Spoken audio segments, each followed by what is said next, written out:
এই पीठर आराध्या देवी होचंती माता भगवती ओलाशुणी एवं आराध्या देवता होचंती संत अरखित दास। अरखित दास को माता ओलाशुणी कौन करथिले ना निजर गेल्हा पुओ करथिले।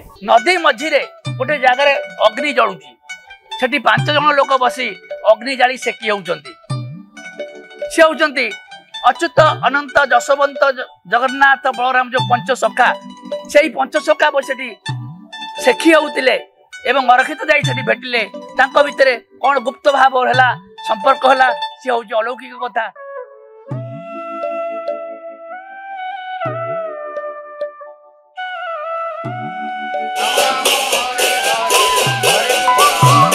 महाप्रभु श्री जगन्नाथ महापुरुष श्री अच्युतानंद को एक पद्मर हार देले कहले हे अच्युत ए हारटा को तुम पिंधि भारत भ्रमण कर।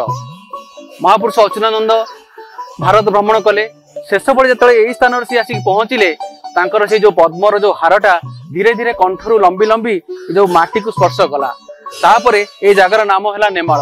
जगन्नाथ जो ये मालटा देइथिले नेमाल अच्युत ए स्थानर नाम है नेमाल। नदी मध्य पद्म कानन ग्रामटी नेमाल स्थानटी जान यही पवित्र तीर्थभूमि प्रभु अच्युतानंद पंचसखा मानक सहित आसी उपविष्ट होइथिले एथारे ध्यानमग्न होइथिले।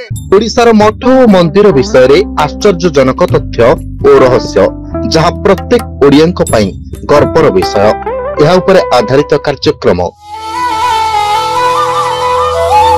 देवदर्शन।